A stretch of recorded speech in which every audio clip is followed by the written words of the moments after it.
Salut tout le monde, j'espère que vous allez bien. Donc aujourd'hui on va se retrouver pour la vidéo pronostic de TLC édition 2016. J'ai pas, on va dire, de précision, de choses spéciales à vous dire avant de commencer, donc je vais pas perdre de temps et je vais commencer directement par le premier match, donc qui sera certainement pas l'opener, mais on va dire que j'ai fait dans l'ordre de croissance, on va dire, des matchs pour moi les moins importants au match le plus important. Donc, on va commencer par le chairs match entre Kalisto et Baron Corbin. Donc déjà, autant vous dire que c'est un match que je n'attends pas, déjà pour plusieurs raisons. Déjà, tout simplement car il y a Baron Corbin dans le match. Vous le savez, je n'accroche absolument pas à Baron Corbin dans un ring, je le trouve, mais alors, d'un chiant. Le seul match que j'ai en tête qui m'a un minimum diverti, avec Baron Corbin inclus dedans, c'était contre Austin Aries. Donc autant vous dire que c'est chaud. Même s'il y a Kalisto dans le match, ce qui fait en fait me dire que ça va être un match chiant, c'est la stipulation, à savoir le chairs match. Je déteste cette stipulation, je trouve que c'est pour moi peut-être la pire stipulation que la WWE ait créée, en tout cas dans les années, on va dire, récentes, parce que cette stipulation, sauf erreur de ma part, n'existait pas avant 2009. Et je déteste cette stipulation en fait, je trouve que c'est chiant, mais à mourir quoi. Puis je trouve ça totalement stupide comme stipulation. Donc autant vous dire que quand on m'a dit qu'il allait y avoir Kalisto contre Baron Corbin dans un match de chaises, autant vous dire que ça m'a vraiment pas rendu dingue. Sinon, je vais pas rester longtemps sur ce match parce qu'au final le vainqueur j'en ai un petit peu rien à faire. Personnellement je vois une victoire de Baron Corbin. Depuis la draft on va dire qu'ils essayent un peu de le construire vraiment centré, on va dire, autour de son personnage, le Lone Wolf, quelqu'un qui pense qu'à sa gueule, en mode un petit peu en mode destructeur, peut-être un futur challenger pour le titre IC ou pour le titre World. Donc je pense qu'ils n'ont pas fait tout ce boulot pour rien. Donc du coup je vois une victoire de Baron Corbin et puis même si le catch est scénarisé, on va pas se le cacher, Baron Corbin déjà dans un match 1v1 normalement, je dis bien normalement, est avantagé par la taille. Et là, en plus de ça, vous donnez des chaises, donc forcément dans les mains de Baron Corbin, c'est encore plus un avantage par rapport à Kalisto. Donc je vois une victoire du Baron Corbin, mais c'est clairement le match que j'attends le moins de la soirée. Ensuite, le prochain match, donc ce sera un match entre Carmella et Nikki Bella dans un match no disqualification. Donc du coup, c'est un match sur lequel je mise un petit peu. Alors je vous le dis direct, hein, c'est clairement pas le match que j'attends le plus de la soirée. Je suis pas un énorme fan de Carmella. Je ne suis absolument pas fan de Nikki Bella, que ce soit la catcheuse ou même la personne, hein, la femme. Donc c'est clair que c'est pas non plus un match que j'attends. Mais contrairement au chairs match, on va dire que le no DQ peut rendre le match intéressant. Alors c'est vrai que leur match à No Mercy ne m'avait pas du tout emballé. Donc là je pense qu'elles pourront faire que mieux. Elles peuvent pas faire pire que ce qu'elles nous ont proposé à No Mercy. Et puis c'est quand même une rivalité qui est assez profonde, assez vraiment très personnelle, avec des attaques sur Sinal et voilà, bref, c'est vraiment très personnel on va dire. Et honnêtement je trouve la rivalité pas dégueulasse. Voilà, leur match était clairement pas ouf à No Mercy, mais je trouve que la rivalité honnêtement est pas si mauvaise que ça, même si je trouve vraiment que c'est plus des attaques, on va dire, un petit peu de peste de la part de Carmella, et ça ressemble un petit peu plus, je trouve, à des attaques, on va dire, un petit peu de diva. Voilà, après c'est que mon avis, je trouve vraiment que c'est une rivalité qui ressemble plus à ce qu'on aurait pu avoir dans le passé au niveau des divas, mais ça reste quand même pas dégueulasse, je trouve la rivalité pas mauvaise. Et personnellement, avant cette vidéo, j'allais vous dire que pour moi c'était Nikki Bella qui allait s'imposer. Et finalement, je viens de changer d'idée et je vais pronostiquer une victoire de Carmella. Pourquoi? Vous le savez, c'est un match no DQ, donc c'est-à-dire forcément qu'il ne peut pas y avoir de disqualification. Merci Captain Obvious, merci Mathieu. Mais surtout, du coup, ça veut dire que quelqu'un peut interférer dans le match sans que le match ne s'arrête. Et vous le savez, Nikki Bella, lors des Survivor Series, s'est fait attaquer par une personne, on ne sait pas qui. Très certainement Natalia, en tout cas moi c'est sur elle que je mise on va dire. Et du coup elle n'avait pas pu participer au match. Et du coup depuis cette attaque on ne sait toujours pas qui est intervenu. Et moi mon pronostic c'est que Nikki Bella va prendre l'avantage sur Carmella, va être à deux doigts de remporter le match. Et donc là on va voir la personne qui a attaqué Nikki Bella et qui va donc l'attaquer pour lui coûter le match. Et donc du coup je vois une victoire de Carmella. Mais sinon c'est un match qui je pense peut être pas mal. Je veux pas non plus trop en attendre, mais honnêtement je pense que ça peut être sympa, donc voilà, donc je vais pronostiquer une victoire de Carmella. Ensuite, le troisième match de la soirée, donc ce sera pour le WWE Tag Team Championship, donc là c'est un match que j'attends. Donc d'un côté on aura les champions de Beauty and the Beast, donc Heath Slater et Rhino. Et de l'autre côté on aura la New Wyatt Family, donc Randy Orton et Bray Wyatt, très certainement accompagnés de Luke Harper. C'est un match que j'attends, forcément, là c'est clairement du nouveau. On n'a jamais vu cet affrontement, donc forcément c'est un match que j'attends. Je pense pas non plus que le match sera exceptionnel, hein. Honnêtement, je pense pas qu'il sera exceptionnel. Je dis pas qu'il va être mauvais, mais c'est clairement pas non plus le match que j'attends le plus. C'est un match que j'attends au niveau du résultat, mais in-ring, j'oublie, pour moi ça va pas être ouf. Après je peux me tromper, et ils vont peut-être me faire mentir, mais pour moi ce sera pas le match de la soirée très clairement. Et d'ailleurs je trouve ça dommage qu'il n'y ait pas de stipulation, on va dire, pour ce match. Enfin bref, donc c'est un match que j'attends, puisque honnêtement, je vais vous dire directement mon résultat. Je vois une victoire de Bray Wyatt et Randy Orton.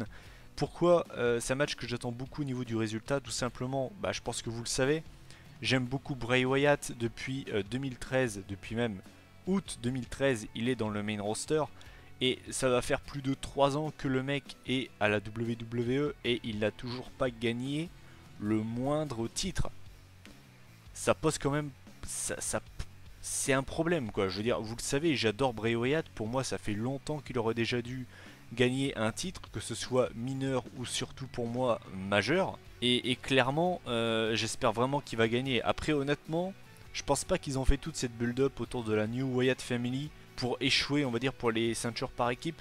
Donc c'est pour ça que je vois une victoire de Bray Wyatt et Randy Orton. Et vous le savez, je n'aime pas Randy Orton, mais on va dire que si le mec arrive dans la Wyatt Family et ça permet, on va dire, à Wyatt de toucher l'or, eh ben tant mieux. De toute façon, pour moi, je suis tellement à un point désespéré pour Bray Wyatt que tout ce qu'il va gagner, ce sera que du positif pour lui. Donc j'espère que Bray Wyatt et Randy Orton vont s'imposer. Je pense que Heath Slater et Rhino, voilà, la build-up, on va dire, jusqu'à leur victoire était vraiment sympa. Depuis leur victoire, on va pas se le cacher, c'est pas mal redescendu la hype, même autour de Heath Slater. Je trouve qu'ils ont pas assez exploité le truc, ils l'ont pas assez mis en avant, Heath Slater. Parce que c'est vrai qu'il était vraiment à un moment le mec le plus over de SmackDown et je trouve qu'ils ont pas assez capitalisé là-dessus. Donc voilà, donc moi personnellement je vois une victoire de Bray Wyatt et Randy Orton. Ensuite, le prochain match, c'est peut-être le match que j'attends le plus de la soirée. Donc ce sera pour le titre intercontinental. Donc on aura Dolph Ziggler face au Miz. Forcément c'est un match que j'attends. Ils nous ont fait que des tueries en pay-per-view. Leur match à Backlash était excellent. Leur match à No Mercy était excellent. Voilà, tous les matchs entre les deux cette année ont été excellents. Et après c'est vrai que ça devient peut-être un peu redondant. Ce sera leur troisième affrontement en pay-per-view. Ce coup-ci c'est la der. Ça a été officialisé. Quoi qu'il advienne, que Ziggler récupère le titre ou pas, eh bien il n'y aura pas de rematch. Voilà.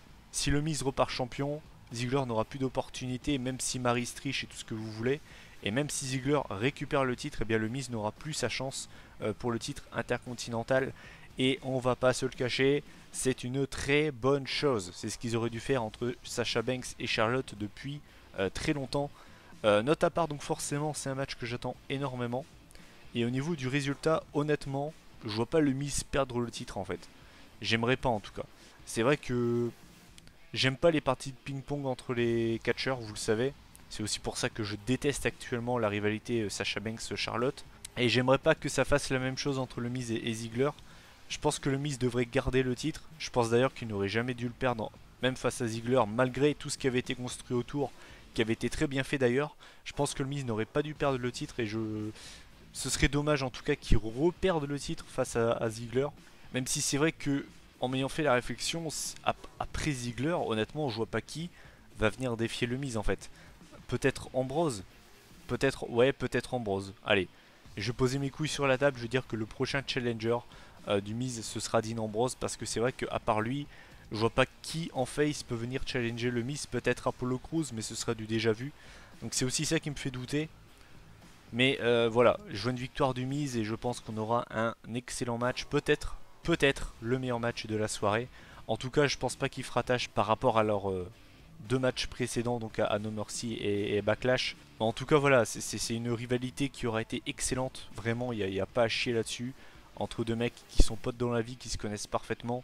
Et vraiment, ça a été un régal. Donc, je vais suivre, on va dire, ce final chapter avec grand intérêt. Ensuite, on va passer à l'avant-dernier match de la soirée. Donc, ce sera pour le WWE Women's Championship. Donc, on aura Alexa Bliss contre Becky Lynch. Donc, match qui se fera dans un tables match.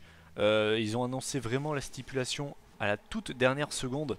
Et heureusement qu'ils ont mis une stipulation à ce match, parce que je vous le dis direct, j'avais déjà préparé un gros coup de gueule pour cette vidéo si jamais il n'y avait pas de stipulation. Parce que voilà, d'un côté on avait Sasha Banks et Charlotte qui avaient eu le droit à leur Hell in a Cell match, à leur match cette semaine à Raw qui était en no count out, no disqualification, tout ce que vous voulez. Voilà, si le match pour le titre féminin de SmackDown n'avait pas de stipulation, et qu'en plus de ça, le Nikki Bella Carmella en avait un, les gars, je vous le dis direct, j'aurais été fou. Vraiment, j'aurais pété un câble, je me connais. Bref, ce n'est pas le cas, donc j'ai pas de raison de m'énerver. En tout cas, je vous le dis, je sais pas si vous ça fait pareil, mais bordel, qu'est-ce que ça fait du bien d'avoir une rivalité entre deux womens qui ne sont pas Sasha Banks et Charlotte pour un titre à la WWE. Bordel, qu'est-ce que ça fait du bien. Et puis franchement, qu'est-ce que c'est kiffant de les voir s'affronter, que ce soit au micro, même dans un ring. Honnêtement, leur match qu'on avait vu, donc c'était à Glasgow si je me souviens bien pour le titre, à SmackDown avait été excellent. Honnêtement, pour du weekly, c'était très bon. Et vraiment, j'attends ce match avec impatience. Je pense qu'elles vont vraiment faire une belle performance. Contrairement à Sasha et Charlotte, on n'a pas Daniel Bryan et Shane McMahon qui nous ont dit pendant un mois elles vont écrire l'histoire, elles vont écrire l'histoire. Là, clairement, je suis hypé comme un ouf pour ce match. Pourtant, vous le savez, les Women's, sans être macho, sans être sexiste, c'est pas la division, on va dire, qui m'intéresse le plus en général. Et sans une build-up monstrueuse, sans une com incroyable, eh bien, je suis plus hypé pour ce Alexa Bliss Becky Lynch que pour n'importe quel Sasha Banks Charlotte qu'on a eu cette année. Donc autant vous dire qu'elles ont réussi leur job. Je trouve d'ailleurs qu'Alexa Bliss a fait de très beaux progrès. Et c'est vrai que j'étais un petit peu réticent quand elle est montée dans le main roster. Je la trouvais pas encore prête. Et finalement, eh bien, elle m'a donné tort, puisque je trouve qu'elle a vraiment haussé son niveau. Et c'est vrai qu'après, elle était, on va pas se le cacher, NXT, elle était assez restreinte. Enfin, disons qu'elle était toujours, on va dire, dans l'ombre de Blake et Murphy. Là, elle est vraiment toute seule et elle se débrouille vraiment à merveille. Voilà, pour une meuf qui est depuis si peu de temps, on va dire, à la WWE, en tout cas dans le main roster, elle se débrouille très très bien. Et donc du coup, c'est un match que j'attends énormément. Et au niveau, on va dire, du résultat, eh bien honnêtement, je vais prendre un gros risque et je vais pronostiquer une victoire d'Alexa Bliss. Je ne sais pas pourquoi, mais honnêtement, dans tous les cas, je pense que c'est pas un match facile à pronostiquer, parce que à la fois pour moi, Becky peut conserver, et à la fois pour moi, Alexa peut prendre le titre. Donc c'est vrai que c'est un match sur lequel je suis un petit peu indécis, mais je vais quand même pronostiquer une victoire de Alexa Bliss. Ça ferait quand même énormément de victoires de heal, hein. Je viens de m'en rendre compte quand même. Là, j'ai pronostiqué presque que des heals, donc autant vous dire que j'ai certainement dû me gourer quelque part. Mais c'est pas grave, je vais quand même pronostiquer une victoire de Alexa Bliss. Et puis voilà. Et enfin, le main event. Donc ce sera dans un TLC match pour le WWE World Championship. Donc d'un côté on aura Dean Ambrose et de l'autre côté on aura forcément AJ Styles. Pas besoin de parler de James Ellsworth, j'en ai fait une vidéo. Si jamais vous voulez voir mon avis sur ce troll ambulant, je vous conseille d'aller voir la vidéo qui est la plus récente. Et de toute façon, je pense qu'il ne se pointera pas à TLC après ce magnifique Styles Clash de la part de AJ Styles. Merci AJ, tu es mon dieu. Pourtant, je suis athée. Je n'ai pas de croyance, mais maintenant, je crois en AJ Styles. Merci AJ. Je pense que ce Styles Clash, c'était un peu le rêve de tous les gens qui ne pouvaient pas voir James Ellsworth. Et là-dessus, clairement, il m'a fait kiffer. Merci AJ. Sinon, le match entre les deux, bah honnêtement, je m'attends quand même à du bon. Je veux dire, Dean Ambrose, le lunatique, vous le savez, même si je ne crois pas en cette gimmick, devrait quand même avoir cette liberté des chaises, des tables, des échelles. Donc il va pouvoir se défouler. On a le Phenomenal One de l'autre côté. Donc forcément ça devrait donner un bon match. Maintenant, je ne vais pas non plus trop m'exciter, puisque j'avais été vraiment déçu du Ambrose Wyatt de TLC 2014. Donc je vais pas trop miser dessus, mais honnêtement je pense, je dis bien je pense, que ça peut être l'un des matchs de l'année. En tout cas, s'il est bien booké, ça peut être une véritable dinguerie. Et au niveau du résultat, bien honnêtement, je vois encore une fois une victoire du Heel, je vois une victoire de AJ Styles. Honnêtement, je vois pas Dean Ambrose récupérer le titre, surtout qu'on a eu plein de rumeurs comme quoi AJ Styles pourrait affronter l'Undertaker pour le titre au Royal Rumble par exemple. Et de toute façon, je vois pas Dean Ambrose récupérer le titre. AJ Styles fait du très bon boulot, même si il n'a pas un règne exceptionnel à cause notamment de James Ellsworth. Mais je trouve que au niveau des performances, il est toujours là. C'est pour moi peut-être le meilleur catcheur actuellement à la WWE. Et ce serait dommage pour moi qu'il perde le titre aussi rapidement. J'aimerais vraiment qu'il ait un très très long règne. De toute façon, je vous l'avais dit, hein, mais je vois personnellement AJ Styles aller jusqu'à WrestleMania en tant que champion. En tout cas, ce serait, on va dire, un petit peu mon kiff. Mais bien évidemment, c'est un match que j'attends et je pense qu'on va vraiment se régaler. Mais c'est vrai qu'au niveau du bilan, quand on regarde, j'ai pronostiqué presque que des heals, donc forcément, en fait j'ai pronostiqué, dans mon bilan j'ai pronostiqué que les heals, donc forcément j'ai dû me tromper, hein. Je veux dire, si on a que des victoires de heal dans ce pay-per-view, ce serait assez what the fuck. Mais bon, pourquoi pas. Enfin bref, voilà. Donc voilà, je vous ai donné mes pronostics du pay-per-view. Maintenant le bilan.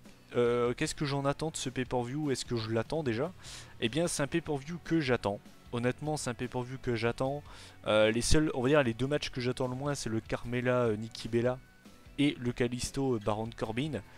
Honnêtement, si le Carmella Nikki Bella est pas si mal que ça, je pense que on peut avoir l'un des pay-per-view de l'année. Honnêtement, je veux dire, Ambrose Styles, il y a très peu de chances que ce soit mauvais. Alexa contre Becky, c'est pareil. Ziggler Miz, si ce match est mauvais, honnêtement, grosse déception. Je serais d'ailleurs très déçu et très surpris. Le match entre la New Wyatt Family et The Beauty and the Beast ne devrait pas être mauvais. Carmella, Nikki Bella, si elles ont une certaine liberté au niveau du match, ça peut être un match pas chiant à regarder. Et le seul match sur lequel je mets zéro attente, parce que je sais que de toute façon je vais pas aimer, c'est le Baron Corbin Kalisto. À part ce match là, c'est une carte très solide et honnêtement je pense que ça peut vraiment être un pay-per-view bien cool. J'avais bien aimé l'édition 2015 et je pense que honnêtement je vais bien apprécier l'édition 2016, donc c'est un pay-per-view que j'attends avec impatience. Voilà, écoutez, cette vidéo est terminée. Je vous invite tout simplement à donner, on va dire, vos pronostics en commentaire, comme d'habitude, sur les différents matchs de la soirée. N'hésitez pas à commenter, donc à liker et à partager cette vidéo si le cœur vous en dit. On se retrouve donc pour la vidéo résultat qui arrivera lundi, maximum mardi comme d'habitude. D'ici là, bon show à vous, prenez soin de vous, salut tout le monde.